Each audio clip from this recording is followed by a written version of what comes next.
welcome or welcome back. If you are new here, my name is Raven Kushner. I am a fine art painter. I paint images of Black wealth and my vision for a post-racial America. This week, I'm going to be continuing on speaking about the series Who's Behind Black Art, focusing on episode 2. Now, episode 2 was a little bit all over the place. They talked about several topics, the importance of women, and the number of Black women who've made impacts and inroads in the art space. They talked about how now being signed with a gallery is largely optional, that you don't have to do that, but it's beneficial to work with galleries. They talked about the impact of Black Lives Matter on both their art and also their lives as Black people. But there's one incident in particular that I wanted to focus on. The series follows 5 emerging artists. Their names are Fineus, Adrian Armstrong, Tay Ham, Jewel Ham, and Mario Joyce. So the incident that happened with Mario Joyce is the one that I wanted to focus on because I think it has a lot of lessons for us. The topic was Black Lives Matter and all the various incidents that people have had, the impact on their art. One of the artists, Adrian, was talking about the depression that he's been fighting off and on for his whole life. They talked about incidents of racism that they had growing up. But Mario Joyce's incident, it really raised something for me that I wanted to share with you all. He talked about how he almost got lost in the system. He had a series of parking tickets. He got up to 4 and he hadn't paid them. So on the 4th one, they actually punished him and they sentenced him to 6 months in prison for parking tickets. That's crazy. But they did end up lowering the sentence to 30 days. But at the 30 days, once it was over, they didn't let him go. They kind of just blew him off.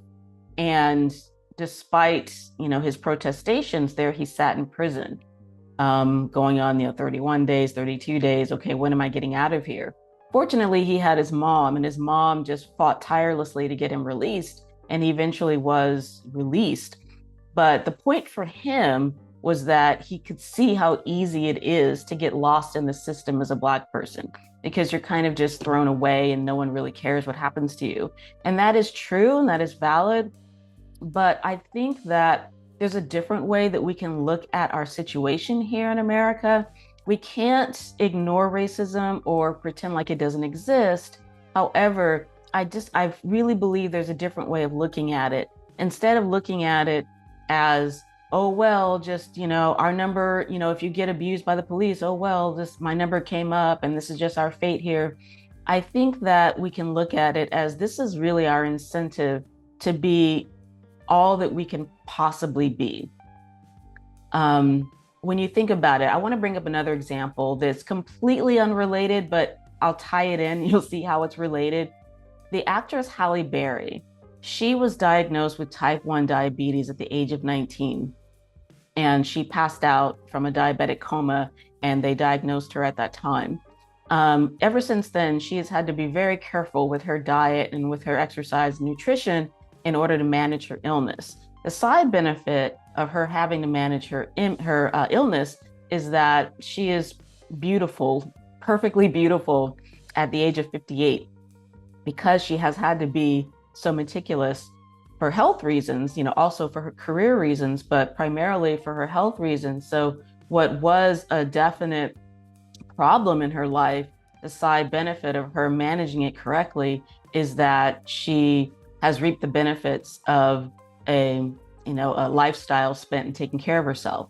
And if we look at the situation that we have here with bigotry in America, we have a situation where it's common knowledge that a person of color, and women also for that matter, but in particular people of color, have to be 10 times as good just to be given, a basic level of credibility.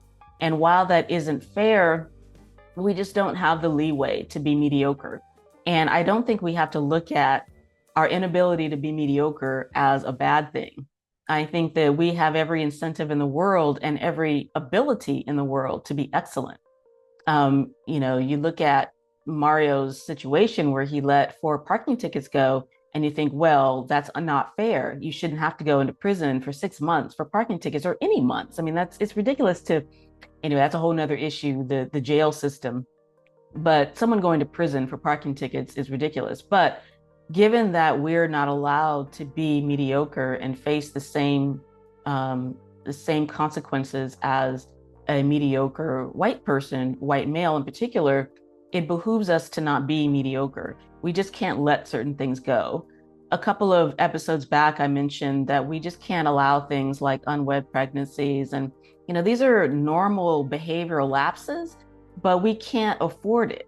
We end up being punished so much more for typical human frailty. So the good news, though, is that this is not impossible for us. It is absolutely possible for us to not only be non-mediocre, but to be absolutely excellent in everything that we do. We can already see how far we've come as a people, even with the system being what it is. I looked it up, and there are 1.79 million Black millionaires in the United States. That's 8% of the millionaire population. Now, should that number be higher? I think it should. But that's what it is, even given the state of affairs that we have. So it is absolutely possible. If we can succeed in a situation where, we know that we have to face certain consequences just for existing that aren't fair, the good news is that we're up to it. We can do it. And not only can we be, great at what we do, we can actually excel and be leaders and forerunners in our fields. And we see how far we come when we actually set our minds to it, even with all the obstacles. I also heard this week that, and Ice Cube had said this, that the same people that own the prison systems, because the prison system is a business, and the same people that have ownership interests in prisons are the same people that have ownership interests in record labels. And when you think about the kind of music that our community is known for, we're basically saying affirmations of our own poverty, violence, misogyny.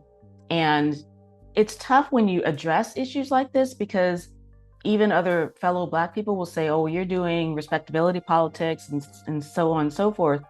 I don't believe it's respectability politics. I think it's common sense, and I think it's practicality. And I don't think it has to be a bad thing to say that, oh, well, we should have the right to be losers if we want to. Sure. But the consequence of us behaving like losers is a lot worse than the behavior of other groups acting like losers. So I just don't think it's practical, and it's beneath us.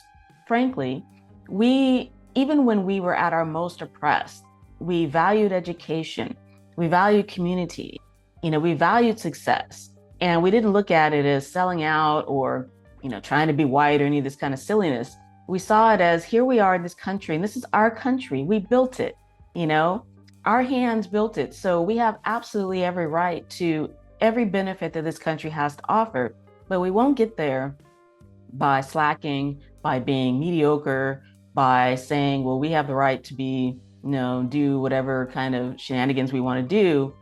We do, but we can only make the choice of the behavior. You can't choose the consequences. When you choose a behavior, you get what you get, all right? So I just want to encourage us that with the example of 1.79 million millionaires of African ancestry in our country, that should encourage all of us that it is possible, that even with every obstacle against us, that we are excellent and we can show excellence in our lives. And we don't need to talk about it. We don't need to brag about it, because there is a potential backlash, as we've seen when the racist white community sees progress in the Black community. There's an envy that arises. And I did a video or a podcast a while back that shows the similarity between narcissism, if you've ever studied narcissism, between narcissism and racism. They're very similar in how they manifest. And one of the side effects of narcissism is that they are very pathologically envious people. They project their negativity onto other people. So whatever evil they're doing, they project it onto other people. And we see that with racism. So it's better to move silently. You don't need to talk and brag about what you're doing. Just let your actions speak for themselves, get yourself in a supportive community, and just be everything that God has created you to be, because we're absolutely 100% capable of such. So that's all I wanted to leave you with. We don't need to sit around and worry about racism. We don't need to focus on racism. Yes, it exists, but racists honestly should be ashamed of themselves. They should be hiding their faces in shame. And frankly, they do. They do hide their faces in shame because they know that what they are and what they do is not right. But we get off track when we obsess over it. And it's normal that we would do so because it's very painful when somebody arbitrarily puts obstacles in your way. But the less we focus on that, and if you understand the law of attraction, you know this, is that what you focus on manifests. So if you're focusing on racism, you're going to see it everywhere. If you focus on your own excellence and your own majesty and the beauty of your ancestors and all the talents and all of the abilities and all the blessings that God has put in your heart and in your soul, all the talents that you're capable of, all the things that are out there for you to do, focus on those things, and racism will just be traffic, it'll be weather, bad weather, you know what I'm saying? Like it'll be just another annoying thing in life and not something that ever stops you. So I hope that lifted you up this week. I won't be posting next week because of the holiday, the Thanksgiving holiday in America, but I will be finishing up the series. There's 4 parts in the Who's Behind Black Art series. I'll be doing 3 and 4 a couple of weeks from now. So until then, I hope you have a beautiful and blessed Thanksgiving holiday, and I will see you, God willing, on the other side. Take care now. Bye-bye.